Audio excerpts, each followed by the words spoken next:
You're good.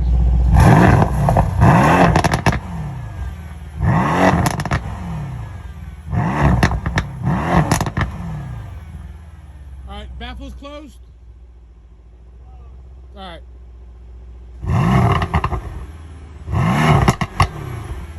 Hey, can you put it in comfort mode?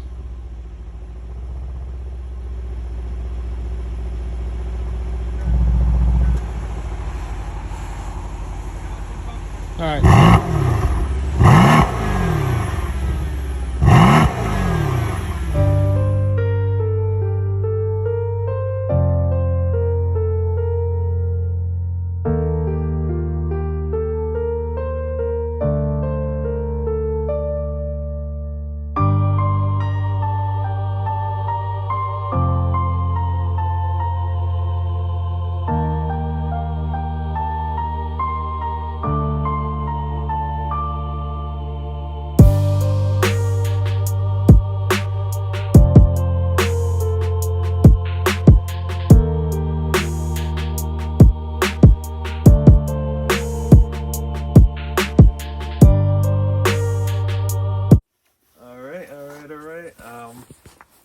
What's up? It's Nairi. This is my new Mercedes C63 AMG. This is the base model, not the S. But as you know, the base model and the S, they have the same engine, same specs. It's just the S is tuned a little bit differently to give it more horsepower. So if I do want to go that route, I could obviously just get a tune, but I don't think I'm going to do that because it's still in the warranty. This is the 2018 C63 V8 twin turbo. It sounds actually very beautiful. You guys will see that in a few. And these are the premium rims. I've seen a few other Mercedes with the much more thinner, slim looking rims, and I absolutely hate them.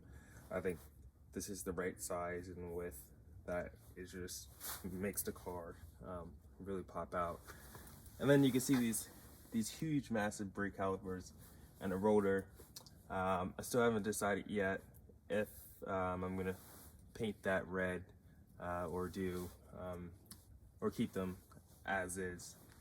But I'm definitely thinking about it. Overall, the car is insanely fast. Way faster than my Camaro. If you just want to come around here and talk a little bit more about the specific package. So this is the night package. You'll see a lot of things are blacked out. You don't see as much chrome as you would on the regular C63s, and just the exhaust tips as well are blacked out.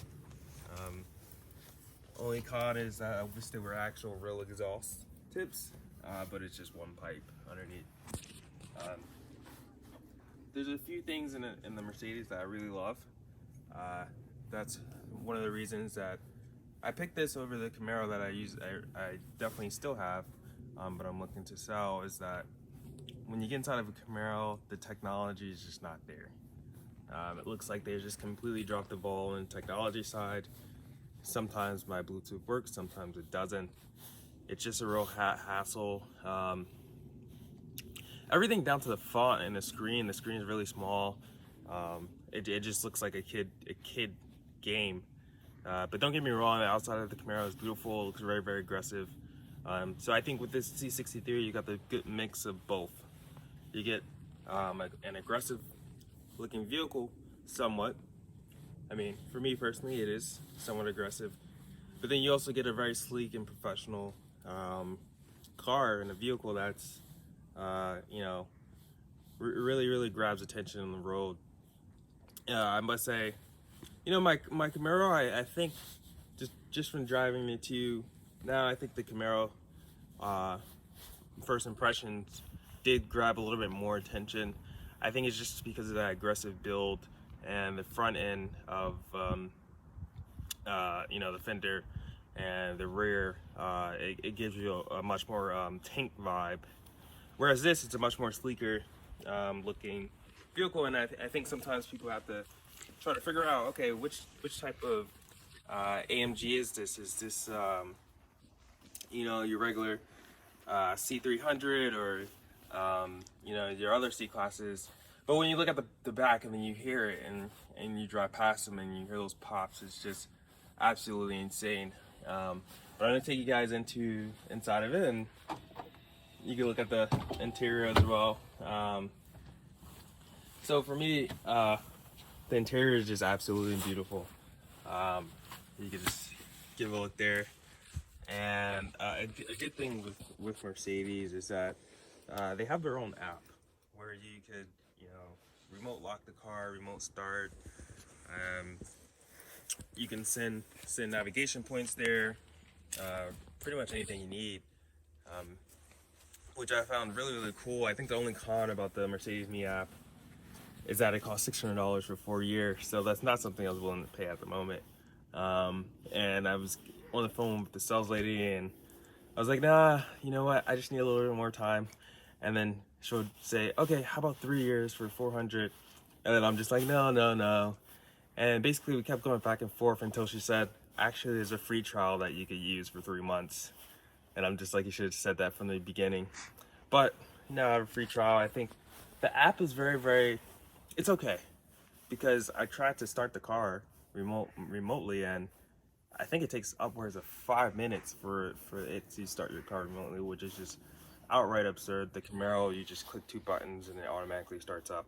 So I found that very you know, weird that it takes so long to start up.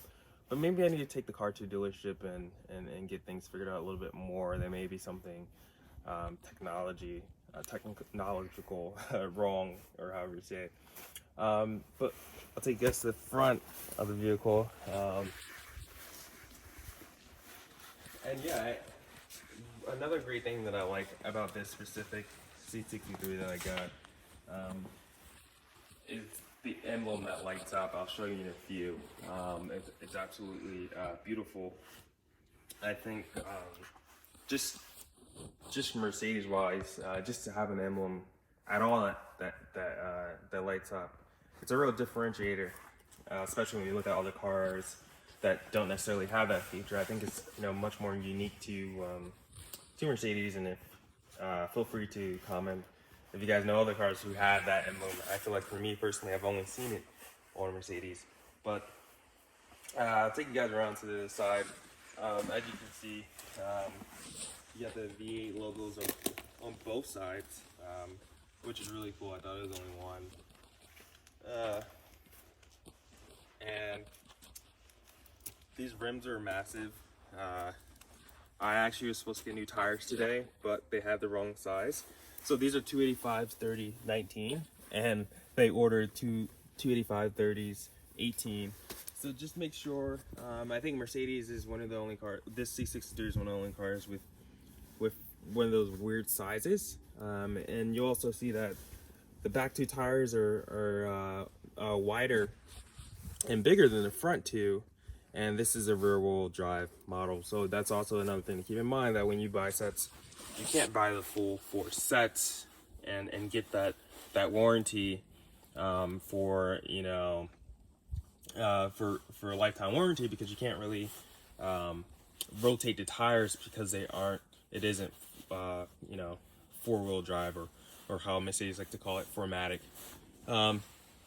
So, and another good aspect about this vehicle is the trunk. It's a automatically, I guess, powered trunk, and I still haven't figured out how to do this this kick thing. Let's see if I can do it. We'll try right now. Oh. Okay. Well, a good thing about the C63 is the trunk space. It's absolutely insane. You can fit a couple bodies back here. Not to say that I would want to fit that, But another car that I was looking at besides this Mercedes was actually a Jaguar F-Type. I was dead set on the Jaguar F-Type. As you guys know, it's a two-door supercharged V8, and I was really dead set on that car. I thought it sounded beautiful, and it was something that I would love personally. It's an eye grabber, but I think for practicality, it's only a two-seater.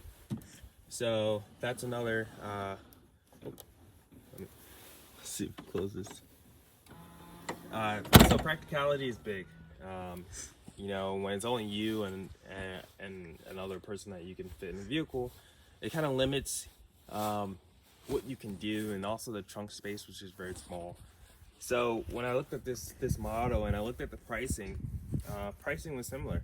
I think just the sheer number of F-types out there available were a lot more than the C63s. I think for me, and when comparing two vehicles, I kind of had to rush and buy this car because there was only so many of these models available in the right price range that I wanted. Whereas the F-types, they were like a dime a dozen. So I think in that aspect, you know, practicality, this car is much more practical. You drive in sport mode and then you drive in comfort. It's two different animals, and I'll tell you that driving this thing in comfort feels amazing. It feels like you're cruising along, and then when you want to actually, you know, get much more aggressive behind the wheel, you toss it, you throw it in Sport Plus, or you having your individual mode. It sounds like a beast. I still haven't figured out all of the features in this vehicle, especially when it comes to launch control. I haven't even tried that. Honestly, I don't even know how to do it. Maybe I'll look at a few YouTube videos tonight and maybe try to get that going. But I love, you know, just stopping at a light and being able to toss it into neutral and just scare the hell out of everyone around me. But let's see, I'll start it up and you can see how it sounds.